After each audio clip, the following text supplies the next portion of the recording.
Trader et futur trader, bonjour. Et ici c'est Thomas. Donc aujourd'hui on va faire de l'analyse technique pour changer. Donc on va d'abord commencer par l'analyse technique de Onxeo. Alors comme d'habitude, ce que je vais dire aujourd'hui, c'est pas un conseil d'achat ni de vente. C'est à vous de faire, de prendre vos propres décisions. Donc c'est vraiment à but informatif. Et vraiment, c'est vraiment à vous de prendre vos décisions. Donc voilà. Donc pour commencer Onxeo, donc ça c'est une action je crois qui m'a été demandé sur le forum, enfin dans les commentaires plutôt, Onxeo. Donc on va prendre un peu de recul pour voir un peu ce qui s'est passé dans le passé. Donc chaque bougie vont correspondre à une semaine de cotation. Allez, on va se mettre sur 10 années. Donc voilà, en fait il n'y a rien à dire là, tout simplement, on est simplement en phase baissière depuis X années. Même si effectivement entre deux il y a une grosse consolidation, grosse pause. Mais de façon générale, voilà, c'est l'eau ici, le bas ici, entre deux, ça fait que baisser, quoi. Donc, on va se rapprocher maintenant. Hop. Alors, ce qu'on peut dire, c'est que les cours sont passés au-dessus de la moyenne mobile 100. Donc déjà, c'est déjà une bonne chose. C'est que on serait à un début de retournement de tendance. Bon, après, dans le passé, on peut voir qu'il y a eu aussi le même comportement, que les cours sont passés au-dessus de la moyenne mobile 100, et pour autant, on a continué à baisser. D'ailleurs, ce qu'on peut voir comme comportement similaire au passé, là, vous voyez, il y a eu des volumes très importants, donc il y a eu une très très forte augmentation de l'action sur quelques jours, puis en fait, elle a continué à descendre. Donc, rien ne nous dit que là, ça va pas faire pareil. Ça se trouve, on a eu la grosse augmentation et puis après, on va continuer à descendre. On va descendre à 0,3, 0,2, etc. Donc rien ne nous dit que ça va pas se dérouler de la même façon. Donc quand même, faut faire attention. Bon, après, Onxeo, comme au niveau des nouvelles, je crois qu'il y a eu une augmentation de capital qui vient de se terminer.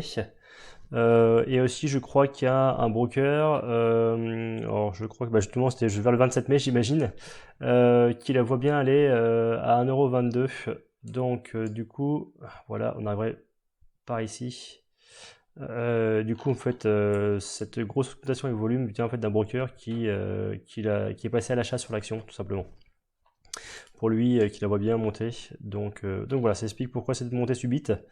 Alors, est-ce qu'il faut rentrer en position aujourd'hui? On va essayer de voir un peu ce qu'on peut faire avec ça. Je vais mettre en plus la Fibonacci. Hop. Donc, on peut voir qu'il y a, un rebond sur la Fibonacci 61,8. Je vous ai dit que moi, les deux que je préférais, c'était les 50 et 61,8. Là, on voit bien que ça rebondit pile poil dessus, donc c'est nickel. Après, si on enlève ces Fibonacci, on voit aussi que les cours rebondissent sur la moyenne mobile 20 périodes en exponentielle. Alors, il faut savoir que, comme toujours, l'analyse technique, c'est jamais une science exacte. Donc, même si on a un peu cassé un petit peu en dessous de la moyenne mobile, on voit bien qu'il y a eu un rebond par rapport à ces moyennes mobiles là.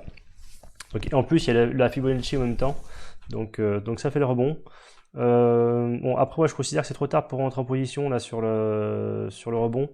Il n'y a pas, enfin, finalement, pour moi, le prochain objectif, c'est plus ou moins en haut la dernière résistance, là où ça a buté, où les cours ont buté, et les cours ils ont buté à ces niveaux-là. Donc le gain risque-reward n'est pas assez intéressant, je trouve. Il faudrait placer le stop par ici. On rentrerait, alors du coup je vais juste aller faire hop, on rentrerait environ par là. Donc du coup ça ferait du 17% pour une perte de 12% environ. Bon, c'est un ratio un peu plus intéressant que le 1 point, mais voilà. Bon, je pense qu'il vaut mieux quand même rentrer sur cassure de résistance, quitte à perdre effectivement quelques pourcentages de gains, si vraiment l'action se met vraiment à monter, à retourner à la hausse. Mais bon, pour moi, il vaut vraiment mieux prendre vraiment sur le rebond d'une Fibonacci, moyen mobile ou autre, plutôt que là, on a commencé à rebondir. Moi, j'aime pas trop. Donc, puis après, vous savez très bien que moi, ce que je préfère, c'est vraiment sur cassure de résistance.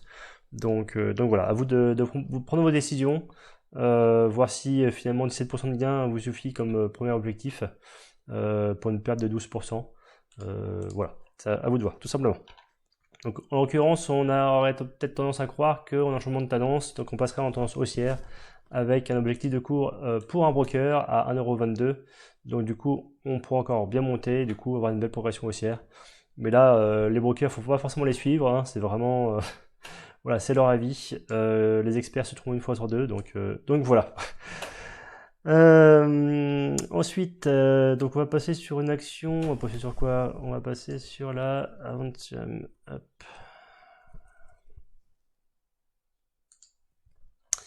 Donc Avantium, c'était une action dont j'avais parlé. Alors je crois qu'on avait la grosse bougie à ce niveau-là, là. La grosse bougie ici, donc du 19 mai. Alors je disais qu'effectivement, alors j'avais peur qu'en fait on soit encore en tendance baissière, même si les volumes étaient arrivés, qu'on était passé au-dessus de la moyenne mobile 100, qu'on était sûrement en fin de tendance baissière et du coup on repartait vers la hausse. Par contre, je me méfiais quand même très fortement de cette résistance qui était ici. J'avais peur que du coup les cours rebondissent ici et repartent du coup à la baisse de plus belle. Là en l'occurrence, c'est pas du tout ce qui s'est passé. Ça a cassé, il y a vraiment, les cours sont très serrés, donc ça c'est super quand ça fait ça. Du coup, c'est comme un ressort finalement qu'on compresse, et une fois qu'on lâche le ressort, qu'est-ce qui se passe? Ça explose, donc à la hausse ou à la baisse selon les cas. Alors, là en l'occurrence, ça a été vers la hausse, donc en plus avec des forts volumes à la hausse, donc très très bien. Depuis, il y a eu un pullback, on a rebondi sur l'ancienne résistance qui est devenue support. Alors là, du coup, on est encore très très proche de la résistance, enfin de l'ancienne résistance du coup. Donc pourquoi pas un bon point d'entrée pour cette action qui pourrait effectivement avoir augmenté très fortement. Donc voilà, après les objectifs, le premier objectif, finalement, si les cours ont buté là, il y a une raison. Tout simplement, ça correspond au dernier plus bas ici. Vous voyez si je trace, hop. Voilà, ils ont rebondi à peu près au même niveau. Donc du coup, si vous prenez position aujourd'hui par ici, hop, le pourcentage est là. Donc je sais pas, par ici, on va dire, vous prenez position, vous avez comme gain 24% pour une perte d'environ 17%. Donc du coup, c'est pareil, le ratio gain-perte est favorable. Par contre, pas super, encore très intéressant. Mais bon, voilà, c'est une action quand même qui est très intéressante. Donc pourquoi pas à rentrer en portefeuille, vraiment à vous de voir par rapport à ça. Tac tac.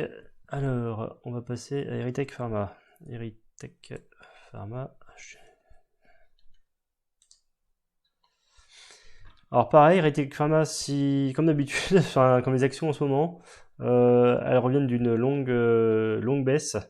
Les volumes sont arrivés, les volumes avec des hausses.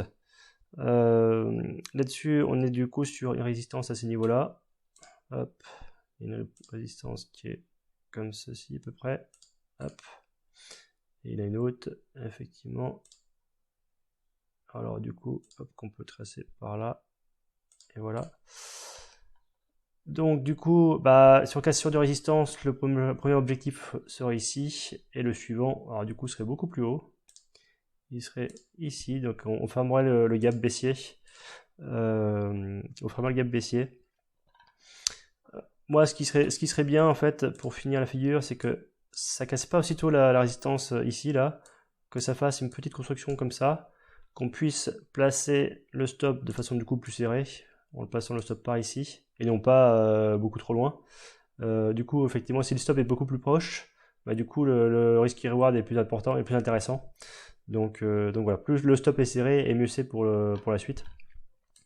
Mais voilà, il y a encore une action qui semble intéressante pour les jours qui viennent. Voilà, après, je pourrais aussi faire le Fibonacci, etc. Voilà, je vous laisse un peu plus aller loin dans l'analyse de l'action et aussi voir si les news qui appuient à voir. Donc, on va passer sur Inventiva. Alors en fait, juste pour information, Onceo et Inventiva, c'était deux actions qu'on m'a demandé. Alors l'Inventiva, ça s'explique pourquoi on m'a demandé ça, parce qu'il y a une augmentation de 200-300%. Là clairement, alors ce qui était intéressant, il y avait une bonne position à prendre, il y avait une bonne petite construction. Par contre, il est impossible clairement de prendre position sur la question de la résistance ici. La résistance, enfin le cours est monté beaucoup trop haut. Voilà, là, une augmentation de 200%, je crois, ou 215, 220. Donc impossible de pouvoir rentrer. Là, clairement, maintenant, il faut juste attendre qu'elle construise. Voilà, il faut attendre qu'elle construise.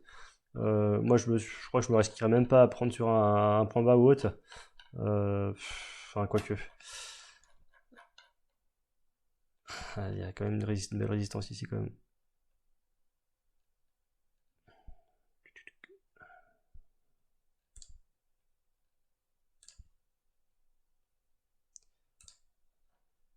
Si je reviens, si je me mets un peu en arrière, si je prends du recul, ça dit quoi?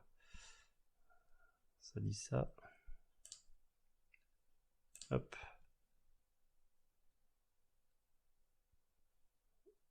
Voilà. Donc là, il y a une belle résistance long terme qui est ici, ou support dans le sens que vous prenez, selon le sens que vous prenez. Maintenant on revient. Ah bah voilà, donc du coup ce que j'ai tracé là c'est la même chose. Et si je fais du Fibonacci en plus par-dessus. Fibonacci par-dessus. Hop. Voilà, donc on arrive entre les 50 et 60% de Fibonacci. Après, une belle résistance quand même, enfin du coup un beau support maintenant vers ces niveaux-là. Voilà, à vous de voir si finalement on aura atteint les 50% de Fibonacci. Il y a quand même une résistance de long terme qui est à ces niveaux-là, qui a été travaillée quand même plusieurs fois. Si on revient en arrière, hop, si on revient en arrière, ça a été travaillé une fois, deux fois, trois fois. Attendez, on va me revenir en arrière plus loin. Moi, je suis à fond. Donc, on a quand même bien travaillé cette résistance. Voilà, je vous laisse prendre vos décisions, savoir si vous voulez prendre position à l'achat sur le support qu'on a tracé vers 9 €. Ça serait pourquoi pas un bon point d'entrée.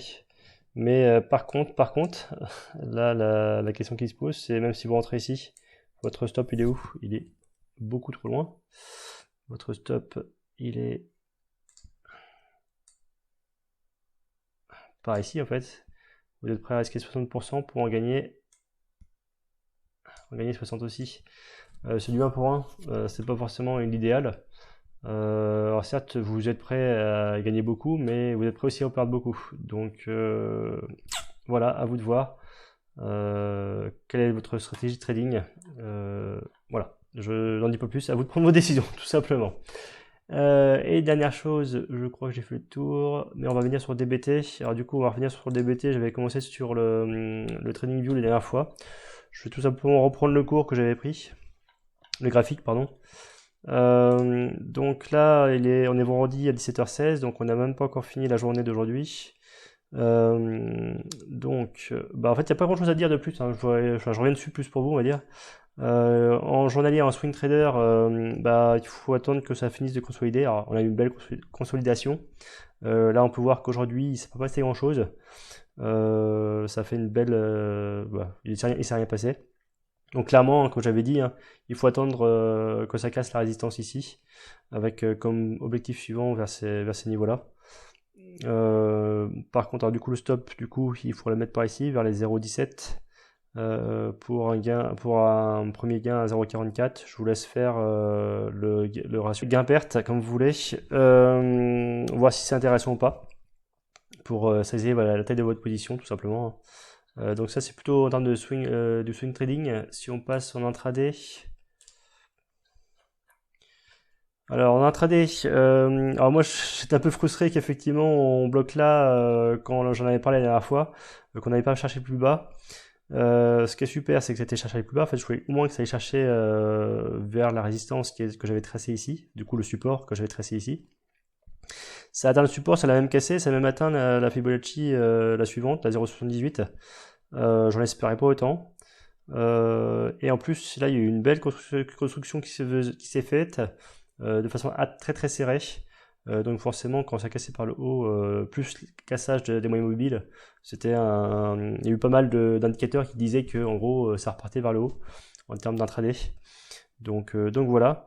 Alors du coup, ce qu'on peut voir aujourd'hui, alors attention, la journée n'est pas finie, hein. Ce qu'on peut voir aujourd'hui, hop, alors moi je vois, il y aura aussi une consolidation un peu comme celle-là, mais alors après, tiens, je vois une espèce de drapeau, en fait, drapeau haussier, qui se trace comme ça. Donc, s'il casse par le haut, je vois pas pourquoi il n'irait pas aussi casser la résistance qui est ici. Bon voilà, après dans tous les cas, on peut tracer aussi tout simplement comme ça. Ça serait un triangle. Ça peut aussi très bien se voir comme ça. C'était même d'ailleurs comme ça. Donc pareil, de toute façon, la cassure du triangle serait la même hein, vers le haut de cette résistance oblique. Donc voilà. Bon, de toute façon, si ça casse là, il faut attendre que ça casse là aussi pour être sûr que ça reparte bien vers le haut. Donc que ce soit de l'intraday ou que ça soit en termes de swing trading, c'est à peu près la même chose. Il faut attendre que cette résistance soit cassée pour que ça reparte vers le haut vraiment de façon, de façon très importante, on va dire. Donc voilà. Mais là, du coup, on est vraiment pas sûr. Ça se casse par le bas, ce petit triangle là, qui devrait finir de se construire très prochainement. Là, on continuerait la consolidation encore pour un ou 2 jours, 2 ou 3 jours, je ne sais pas. Ou voire plus. Je ne peux pas deviner l'avenir, mais dans tous les cas, il faut casser ce petit triangle pour voir dans quel sens ça va partir, tout simplement. Donc, si ça casse par le haut, attendre cette cassure de résistance là pour reprendre position à l'achat. Si ça casse par le bas, bah, si vous êtes en intraday, voilà, si à vous de prendre vos décisions si vous voulez passer à vente de découvert. Et sinon, bah, tout simplement attendre. Si vous ne prenez pas en position à vente de découvert ici, attendre d'avoir une position d'entrée pour passer à l'achat, tout simplement. Donc voilà. J'espère que la vidéo vous a plu. Si elle vous a plu, n'hésitez pas à la liker. Je vous souhaite de très bons trades. À très bientôt. Et sur ce, très bon week-end. Allez, ciao.